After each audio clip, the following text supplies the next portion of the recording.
अस्सलामुअलैकुम everyone, welcome to my YouTube channel. This is me Tahzeeb Amin. उम्मीद करती हूँ कि आप सब खैरियत से होंगे।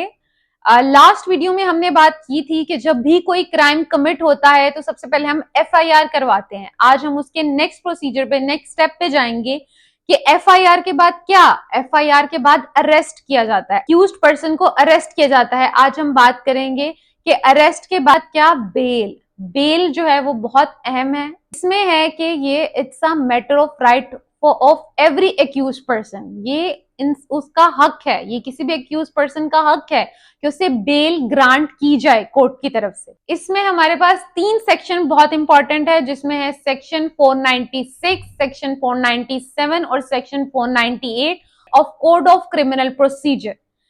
अब आ जाते हैं हम कि इसके अंदर बेल हमें मिलती कैसे है, कैसे बेल ग्रांट की जाती है। अब इस तरफ आते हैं। बेल के अंदर भी 2 काइंड्स आ जाती हैं, 2 शाखें आ जाती है। एक आती है बेलेबल और एक होता है नॉन बेलेबल ऑफेंस। अब बेलेबल जिसमें इजीली आपको बेल मिल जाती है और नॉन बेलेबल जिसके अंदर आपको आसानी से बेल नहीं मिलती। अब मैं आपको बताती हूँ कैसे। अगर किसी भी जुर्म की सजा 10 साल से कम है तब भी आपको बेल मिल जाएगी, जो भी जुर्म किया हुआ है, जो भी क्राइम कमिट किया गया है। अगर उसकी सजाए मौत से कम है तब भी बेल मिल जाएगी। अगर उस जुर्म की सजा उम्र कैद नहीं है तो भी आपको बेल मिल जाएगी, ठीक है। और अगर किसी की उम्र 16 साल से कम है तो उसे भी बेल मिल जाएगी, बच्चे को यानी। और अगर कोई औरत है जो बीमार है और डॉक्टर ये कह दे कि ये इसका इलाज जेल में नहीं हो सकता तो तब भी ये कंडीशंस हैं कि इन कंडीशन में आपको इजीली बेल मिल जाती है। लेकिन अगर हीनियस ऑफेंसेस हैं कि अगर क्राइम जो है वो बहुत, आपने मर्डर किया है, यानी कि आपने कोई ऐसा कमिट किया है, अगर कोई लॉयर कोई ये प्रूफ कर दे कोर्ट के अंदर कि ये अभी इसके ऊपर फर्दर इन्वेस्टिगेशन होनी है या फर्दर इंक्वायरी करनी है, तो उसमें भी उनको बेल ग्रांट की जा सकती है, ठीक है। ये मैं आपको कह रही हूँ कि बेल ग्रांट की जा सकती है। प्रॉब्लम इज दैट, ये मैंने लास्ट वीडियो में भी ये बात की थी कि हमें पता ही नहीं होता कि प्रोसीजर क्या है, किसके पास जाना है, क्या नहीं जाना। तो कानून तो वैसे भी आपको पता है कि कानून कैसे वर्क करता है और किसके लिए वर्क करता है, इसमें मुझे कहने की जरूरत नहीं है, आप लोग को बहुत बेहतर तरीके से जानते हैं ये सब। तो इसलिए मैं ये तमाम जनरल पब्लिक को बताना चाहती हूँ, मैं आम लोगों को बताना चाहती हूँ कि आपको किस तरह से क्या करना चाहिए, कैसे नहीं। क्योंकि हम मारे तभी जाते हैं जब हमें पता नहीं होता, जब हमें पता हो तो तब हम कभी भी मारे नहीं जाते। जो ला इल्मी है कि हमें जिस बात का इल्म नहीं होता है, उस वजह से ही ज्यादातर हम नुकसान उठाते हैं, क्योंकि हमें इन जगहों पे पता नहीं होता कि हमें, जैसे कि मैं अगर आपको एक सिंपल सी बात बताती हूँ, डॉक्टर भी देखिए ना आप, अगर आपको दिल का मसला है तो ऑब्वियसली आप दिल के डॉक्टर के पास जाएंगे, दिमाग का मसला है दिमाग के डॉक्टर के पास जाएंगे। सेम इसी तरह से आपको इसमें भी, लॉ के प्रोफेशन में भी, आपके क्राइम्स के आप किसी भी कोर्ट में नहीं जा सकते। कोर्ट ऑफ सेशन, जो सेशन कोर्ट्स हैं वो ये क्रिमिनल्स मामलात करते हैं, उसके अंदर ये आपको 498 के अंदर बेल होती है। उसके अलावा सेशन कोर्ट के अलावा किसी कोर्ट में हम नहीं जा सकते। तो ये बातें जो है ना, ये पता होना बेहद जरूरी है और इंशाल्लाह मैं पूरी कोशिश करूंगी कि तमाम बातें आप तक पहुंचा सकूं।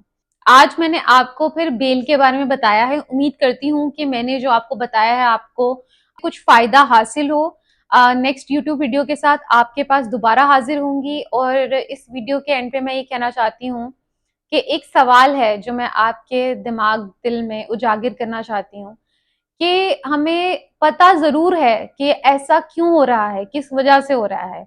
जैसे कि कानून साजी क्यों नहीं काम कर रही, कानून साज क्यों नहीं काम कर रहे, या ये लॉ क्यों नहीं वर्क कर रहा है इस दुनिया में, या हमारा कंट्री एक लॉलेस कंट्री क्यों बनता जा रहा है, या ये कंट्री जो है इसके अंदर वो पावर काम करती है, ये क्लासेस पर डिवाइड करने लग गया ना कि अपर क्लास के लिए लॉ वर्क करता है, नहीं है लोअर क्लास के लिए करता है। खैर, हमें रीजंस पता है कि क्या क्यों नहीं हो रहा, लेकिन हमें ये नहीं पता है कि हम इसको सॉल्व कैसे कर सकते हैं, कि इसको खत्म कैसे कर सकते हैं, या इसकी सोल्यूशन की तरफ हम कैसे जा सकते हैं। इस बारे में हम सोचते नहीं है या सोचना चाहते नहीं है। हम इस दिमाग को और बहुत कामों में उलझाते हैं, लेकिन इसमें नहीं उलझाते हैं। अगर हम इसके ऊपर सोचें और इसके ऊपर वर्क करें, अगली वीडियो में मैं चाहूंगी कि आप मुझे थोड़ा सा बताइए कि आप क्या सोचते हैं कि हम कैसे इसको वर्क में ला सकते हैं कि कानून सबके लिए इक्वली वर्क करे, कोई पावर रूल ना हो। मैं भी अपनी सजेशन शेयर करूंगी और मैं चाहती हूँ कि आप लोग भी शेयर करें। बहुत शुक्रिया आप लोगों का। भी आपके सवालात हो आप नीचे कमेंट सेक्शन में आप मुझसे कर सकते हैं जो भी सवालात। मैं कोशिश करूंगी आपके तमाम सवालात के जवाब देने का। को भी आप जानते नहीं जानते सबके साथ शेयर कीजिए ताकि ये सब लोग समझ सकें। और अगर आप शेयर नहीं कर सकते तो आप उन्हें बताइए जो आपने सुन लिया है, नो प्रॉब्लम। बेसिक एक सर्विस ही मैं करने की कोशिश कर रही हूँ कि लोगों तक उन्हें बताने की, जो मैं सीख रही हूँ, जितना मैं अपनी तरफ से कर सकती हूँ तो आप भी अपनी तरफ से कीजिए। Don't forget to like, share and subscribe my YouTube channel for further videos. Thank you so much, take care, Allah Hafiz.